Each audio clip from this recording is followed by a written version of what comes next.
Hi, thank you. Can you all hear me? Yes. Okay, great. Go ahead and advance to my next slide.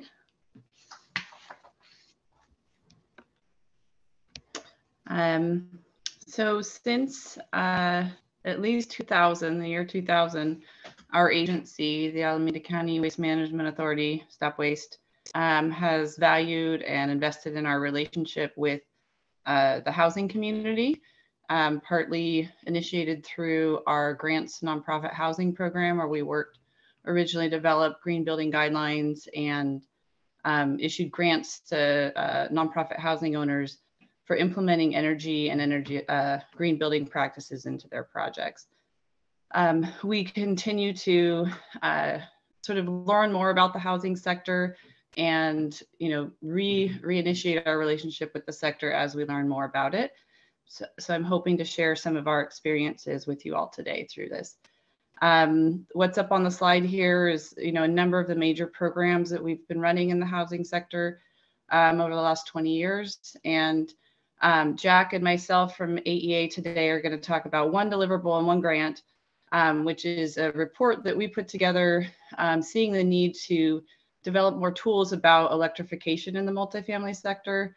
It was a grant we received from the CEC a couple years back to look more specifically at sort of the next iteration of programs for multifamily housing and the role electrification plays in that next set of programs. If you can go to the next slide. So this report, I think we were asked by the CEC, they had a lot of input into the development of the report. A lot of it was based on, our implementers, Association for Energy Affordability's experience at the time of implementing both the low-income weatherization program for multifamily housing, as well as our Bay Area multifamily building enhancements program. We had just launched the Clean Heating Pathway, which is a fuel substitution program, incentives for swapping out from gas to electric appliances. And we're starting to gain some experience of, working with this sector in electrification. And the CEC had kind of asked us to help build some evidence that this was possible, essentially. So we were starting to kind of put together our observations and things that we could point to as entities are becoming more interested to develop policy around this, that they have resources to better understand what it means to address electrification in the sector. So I'm going to go ahead and talk about part one, which is more of the policy considerations, and Jack will be talking about part two, which is a little bit more of some of the functional considerations if you were really to walk into a building and try and electrify. Go ahead and go to the next slide. And I think that they just posted in the chat the actual report that we're reviewing. So if folks want to follow along, there's a lot more detail and citations of the things that we're talking about there. Go ahead and go on to the next slide. So I'm hoping to kind of talk a little bit of, why we want to electrify in this sector. The policies that are listed on the slide here are only a few that are current in the state right now. There are a ton, especially with the last year's budget cycle. There was a lot of legislation that enabled, a lot of broader climate and energy policy work. The ones that are listed here, SB 350, the Clean Energy and Pollution Act, really kind of pushes the envelope on renewable energy goals. SB 1477 is the enabling legislation for the build and tech programs. If you all have heard of those, it's low emissions buildings and source of heat energy. So it's really authorized the IOUs to spend money that's not ratepayer funding to incentivize cleaner heating technologies, space and water heating technologies in buildings. Those programs were then sort of implemented through both the CEC and the Public Utilities Commission. AB 3232 is essentially directing the CEC to create an assessment of the role that buildings play in reaching statewide emission reduction goals. And AB 1232 was setting priorities for weatherization funding to continue to serve multifamily within California. So these were a handful, of initiatives that are certainly driving the conversation at the state level and allocating resources towards electrification. A couple, something that has been really exciting has been a wave of local governments in more the new construction side have been initiating natural gas infrastructure development bans, right? So no new natural gas for new construction. So that has definitely been a driver and exciting for sort of, moving towards electrification, but there's really been very little work so far in the existing building space, right? And particularly for multifamily building, there's no local ordinances right now that are reach codes for multifamily existing buildings. There are a lot of, or there's about 33 right now. There's a link to, and I believe they may put this in the chat, if not the PowerPoints will be distributed later, a link to some of the reach codes that have been developed. So there's about 33 jurisdictions in California right now who have adopted multifamily electric vehicle policies, reach codes. So for electric vehicle charging infrastructure requirements to be installed in multifamily buildings, both for new construction as well as existing buildings. So that is kind of, leading into the space of electrification when there are retrofits for electric vehicle charging infrastructure. It's an opportunity to upgrade some electrical capacity that then also can enable some of the other building systems to be electrified. Go on to the next slide, please.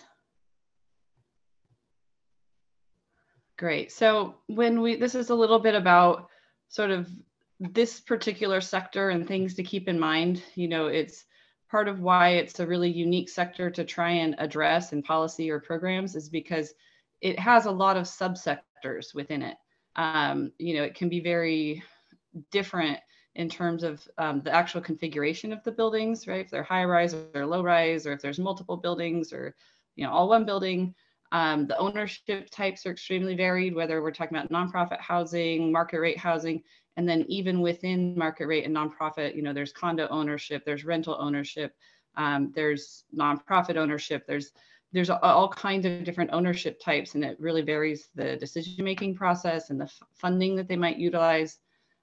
Also, even if you had the same two shapes of building and the same ownership type, there's a lot of differentiation between especially the HVAC and water heating systems, whether they're in the dwelling units or whether they're centralized. And that plays into who pays the bills, right? Who pays the in-unit utility bills and who pays the central utility bills. So, all those factors in every project are really going to come into play in how, the building's assessed, what the benefit is going to go to in terms of who's going to, reap the utility savings paybacks, and, how feasible it is to get into the dwelling units and, do like a whole building upgrade.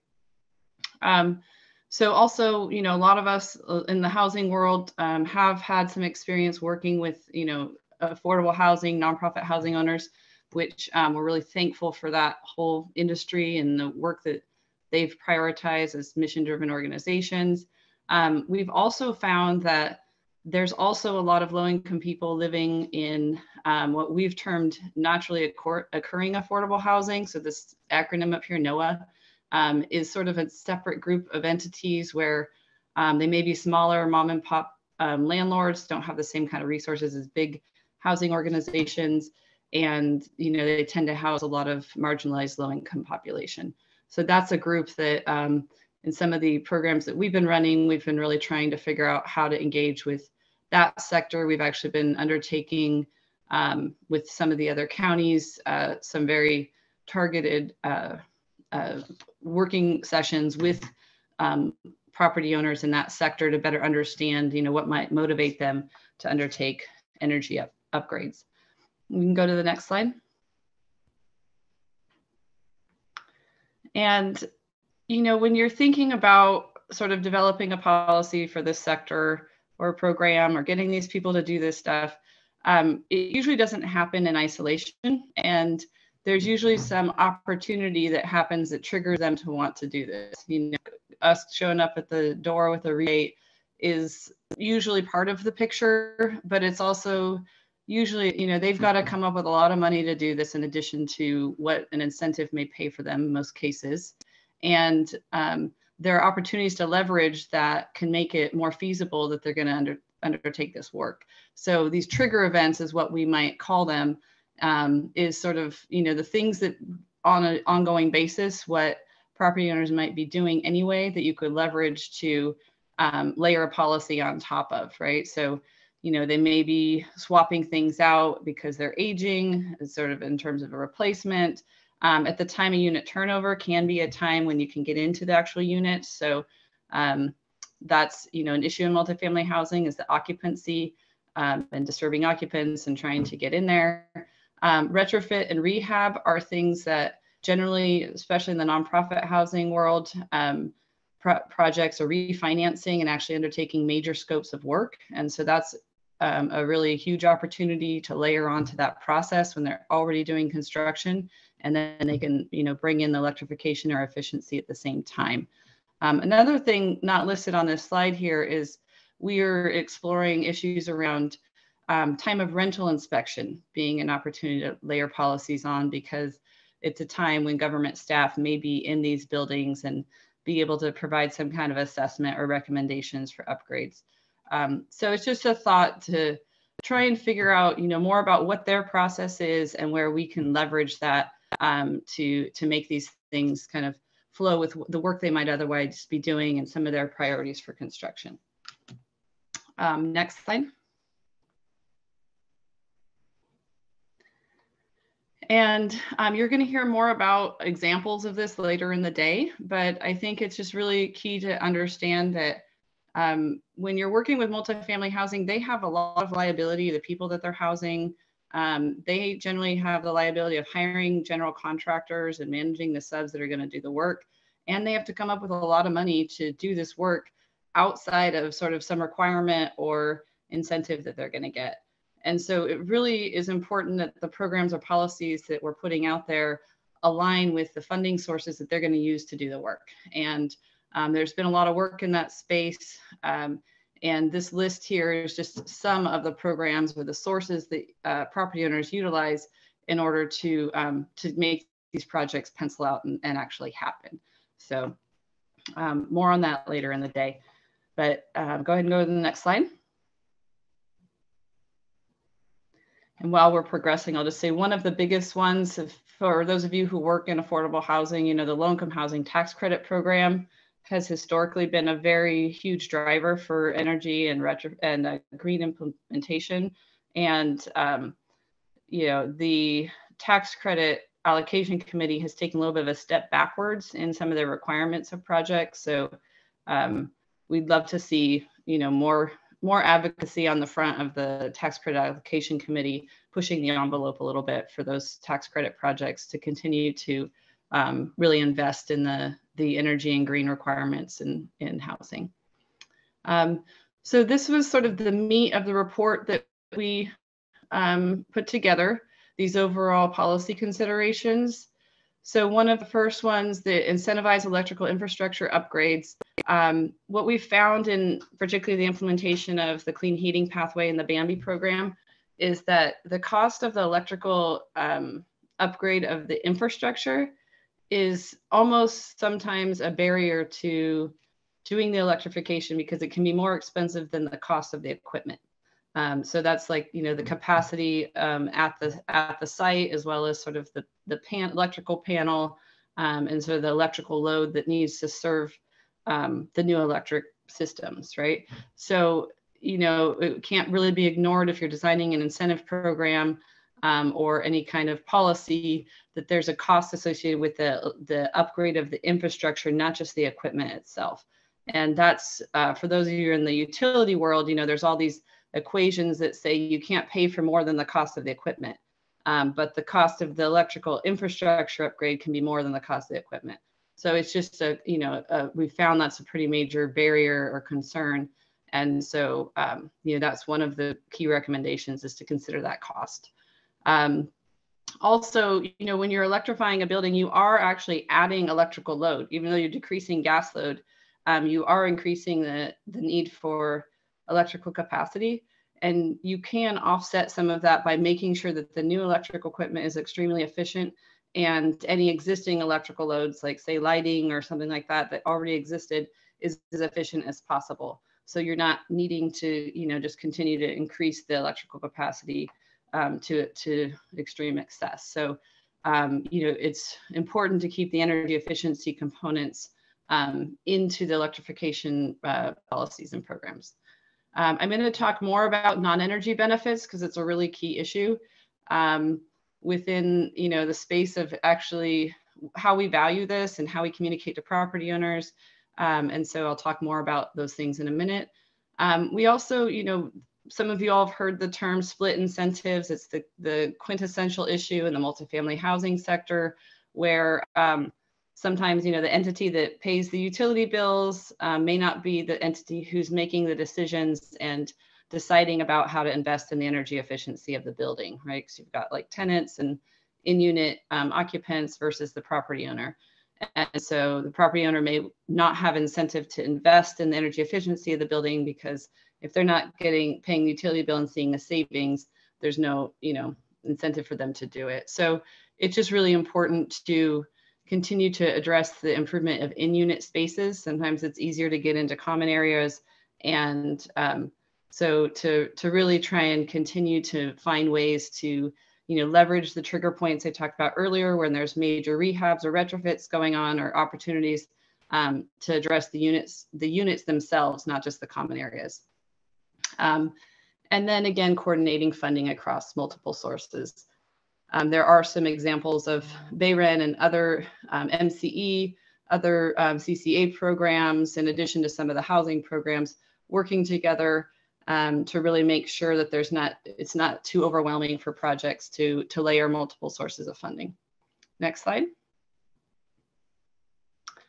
So within this non-energy benefit space, I'm going to talk, these were sort of sub-recommendations of the report. And again, I think it's really important because some of us have found, I think it's really come home, especially during, COVID and the last couple of years, that, energy efficiency alone is not maybe everybody's highest priority. There's a lot of other, health and safety factors, resiliency factors, issues that are a little closer to home of our core issues and what drive our decisions.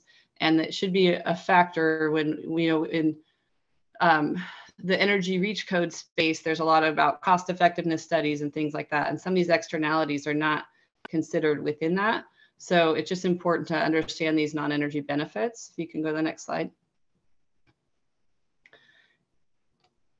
And one of which, so we would love to be able to say that, you do this stuff and your utility bills are going to go down.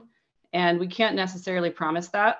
It really, you are going to be adding an electrical load, and, ideally you're going to overall have lower utility bills because you're decreasing a gas load. But again, it comes back to who's paying which bills, what the existing systems and electrical versus gas end uses are already. And there's also a lot of other factors that come into play. Some properties are on a commercial rate or a time of use rate where, they're going to be using more energy on peak. And so it's going to put them into another time of use rate. There's also, there are opportunities to optimize the load shifting and pairing with PV and on-site storage, but that really needs to be optimized to offset some of these things. So, again, for equity considerations, it would be nice if we could say, yeah, you're going to benefit the property owners and they're going to pay, or the tenants, and they're going to pay less, but that's not 100% the case. And so we're really trying to kind of grow the understanding of, how electrification affects the actual end users' bills. And, overall, there's all these other benefits to them, but, it's still and there's a lot of sort of preferences within our utility system towards gas right now. So, as we move forward, it will be great to have more data and understanding of the actual bill impacts to tenants. Sometimes they will decrease, and sometimes because of these other factors, they may, end up with not necessarily having a decreasing bill. If you can go to the next slide. There is sort of this really key benefit to electrifying, especially if you have in-unit combustion appliances like furnaces, where removing the combustion appliances from interior spaces reduces the opportunity for gas to accumulate indoors. And this is, you know, a really key health issue. People do die from combustion gases in the unit or actual, you know, fire starting. And the testing that, because of this issue, the testing that's now required is really expensive to undertake as well. So, you know, these are benefits of the indoor air quality.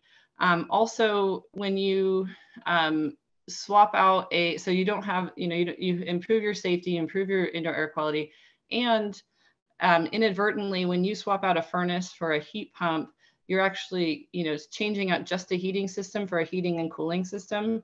And unfortunately, with climate change happening, there's a lot of areas that didn't used to require cooling that do now. So for people like seniors or disabled people who didn't used to have cooling, they're going to be a lot more comfortable with a new cooling load.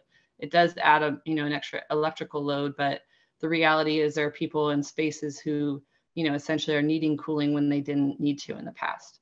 Next slide.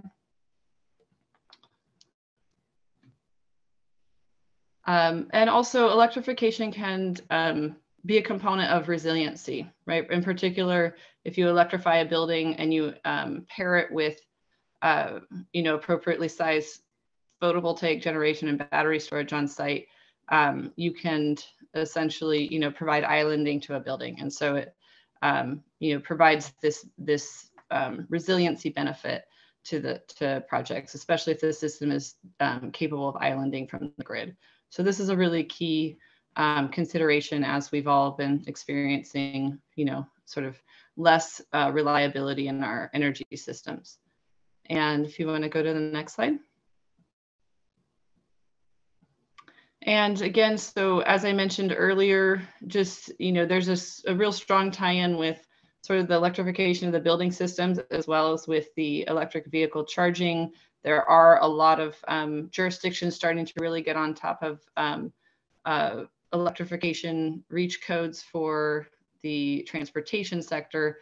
And as property owners are starting to upgrade the electrical capacity for those functions, they can also sort of leverage that towards electrification of the other building systems.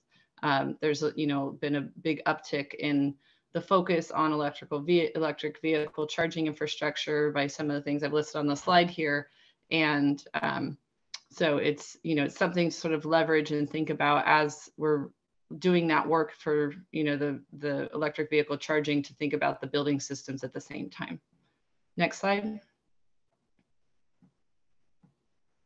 And lastly, you know, we really do see this as an equity issue. And again, with the split incentive, you know, pushing entities to upgrade the spaces where renters and tenants live is really an equity issue.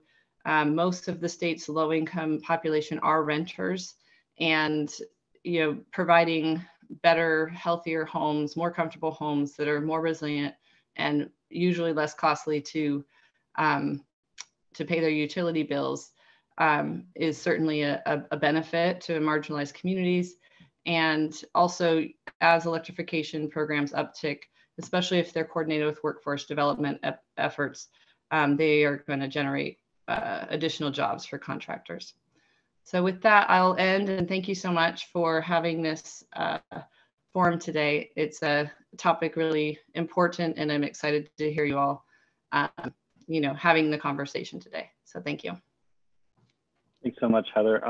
So just to let everybody know, we're going to go to Jack's presentation next, and then we're going to do a joint Q&A with Heather and Jack, since this is kind of a joint paper. I do want to touch on one thing that Heather said about inspections. That's something we started doing in BayREN County, is working with our inspection staff and to give them, you know, resources. So when they're going to a building and maybe the water heater is ready to be replaced, we can give them rebate program information, that sort of thing. So that's just one example. And then Kelly Delaney talked about Go Green financing. Maybe that's something we can put into the resources links for everybody to take home. That's definitely something that folks should be aware of.